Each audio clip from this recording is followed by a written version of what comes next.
welcome to the Instagram Stories Weekend Edition. I'm your host, Daniel Hill. First, I'm going to start with the bad news, okay? There was that Wired interview with CEO of TikTok, Shou Chew. I reached out to the journalist who did the interview, and I asked them if there was any audio clip that I could use to play on this show to share with you. The journalist got back to me to say that there is no audio that they can share, unfortunately. Not sure the reason why. I tried. That's my point. And it's actually nice when you get a response from someone when you ask a question. That is really good. I feel like a lot of times you just send emails or DMs and they just go into the who knows world and you never get a response. So at least I got that. Now let's get into the news. There's a new Pew Research study which explains about TikTok's behavior by adults in the United States, which I think is really important. I'll just say the highlights of this research study. First, half of adult TikTok users in the US have never posted a video themselves. And also, a minority of users on TikTok, a small amount, produce the vast majority of the content that's on TikTok. Those are the biggest key takeaways. The typical TikTok user posts seldom, if ever. The typical user has not added any information to the bio field on their account, and as I mentioned, half of US adults have never posted a video themselves. A small share of users are responsible for producing the majority of content on TikTok. The top 25% of adults on TikTok, by posting volume, produce 98% of all publicly accessible videos from the group of United States TikTokers. That is fascinating. So most people who use the app are never posting, and the core group of people that are doing most of the work. There are a couple of other key highlights in this. TikTok users are more likely to find their For You page interesting. Now, that's in comparison to their following page. I've long said that TikTok's following accounts on TikTok is not nearly as powerful as the For You page. Having followers is great, but there are a lot of people who I follow who I don't see their content regularly, and that's okay because the For You page is so much better in comparison to the following feed. I will link to this study in the show notes. It has a lot of valuable data that is worth taking a look at. Now let's move on to some Instagram news. Instagram has announced in a blog post that they are expanding Instagram's creator marketplace. If you're not familiar with the creator marketplace, it lets brands and creators connect so that they can do brand partnerships. If you're a creator, once you join the creator marketplace, you can do things like add your favorite brands, help brands discover you, add your branded content interests, manage the opportunities that you get to work with brands by sorting through folders, and view opportunities to let brands know that you want to work with them. It's a very good idea as it's a safe Instagram managed way to connect brands and creators. In this blog post, which I will link to in the show notes, Meta is now expanding this creator marketplace to additional countries, including Canada, Australia, New Zealand, the United Kingdom, Japan, India, and Brazil. In addition, Meta is also saying that Chinese export brands will also be able to be invited to connect with creators in countries outside of China.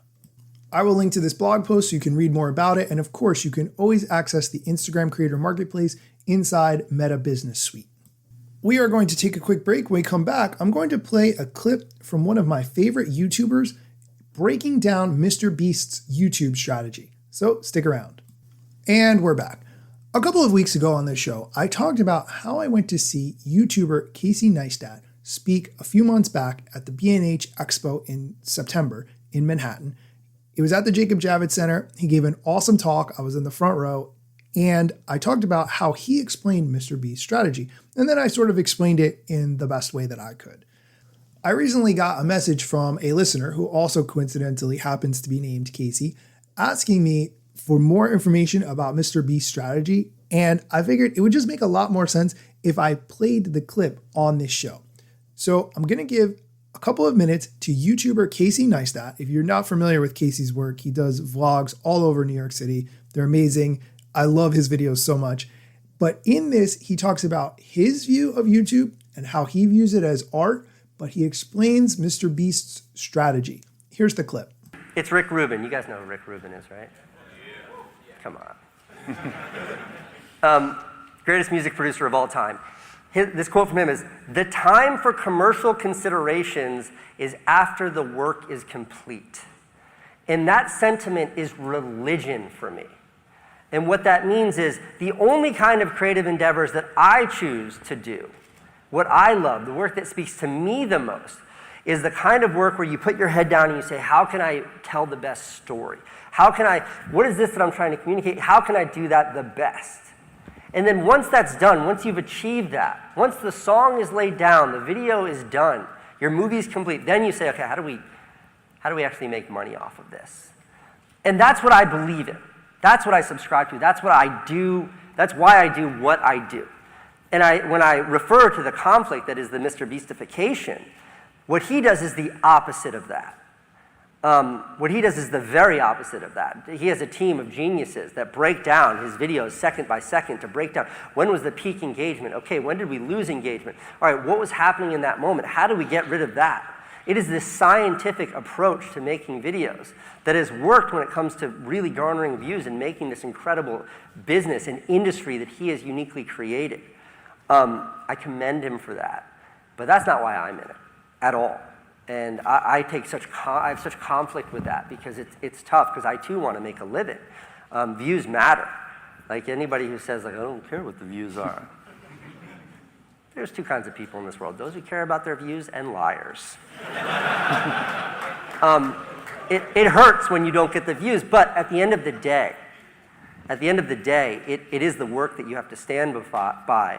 And it's funny because I looked this up and I went to print it out, but my printer's broken and I don't really know how to use printers. I'm 42. I've never had a printer that's worked my whole life. I just gave up on that technology.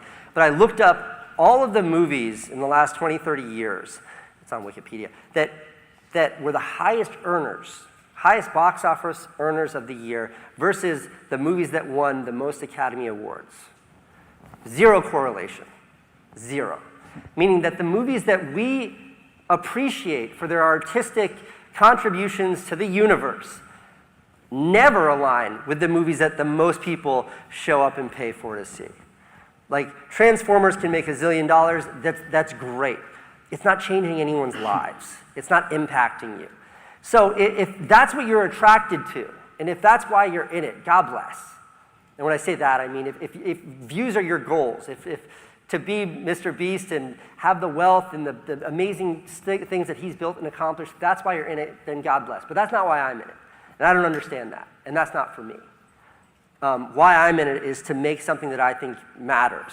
When I listen to a song and it makes me cry, when I watch a movie and it makes me think, when I see a painting and it makes me want to get out of my chair and go make something, like that to me is the most beautiful, virtuous thing that you can do as a creative individual. And that's what I aspire towards. The rest of that interview is definitely worth either watching if you like to watch YouTube or listening to if you are a kind of person who just enjoys listening to audio while you drive. I will link to the entire talk in the show notes so you can check it out. That is going to do it for today's episode. As always, thank you so much for listening. If you have 2 minutes, I made a video with my friends, which I posted as a reel and a TikTok and a Facebook reel and on my WhatsApp story. Check it out. It's a video that I saw created on TikTok and I wanted to make my own version. So I asked my wife to set up the tripod and the ring light and we got our friends to come over. Anyway, check it out. I would love if you gave a like or a comment. I think you'll enjoy it. That's going to do it for today's episode. Thank you so much for listening. Be sure to come back on Monday for Mosseri Monday, where we talk about what the head of Instagram shared on his Ask Me Anything. Have a great weekend and go create some content. Instagram news got you covered, sometimes even TikTok. Relevant platforms in the metaverse ahead of the wave without a break or a pit stop. Still waiting for Zuckerberg to give me the big job. Pause. Use trademarks and logos with Insta's permission, of course. If you like the show and you gain some good info, maybe leave a review. It's a type of applause. Just drop me a message if you want to collab. If you got some good content or you want to run ads, at Daniel Hill Media is where I am. TikTok, Facebook and Instagram.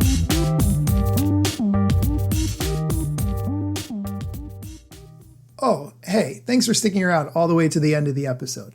I am working on some new audio settings. Did this episode of the show sound any different to you? I actually have been using Audacity for a long time, but I was recently talking with another podcaster who who told me his Audacity settings that he does to his audio after he's done recording an episode. But the best part is that it's a macro, meaning that I could just set it to run on the audio track after I'm done recording. I don't have to go through individual settings and do a very long process. It does it automatically. Let me know if you think this episode sounds any different to you.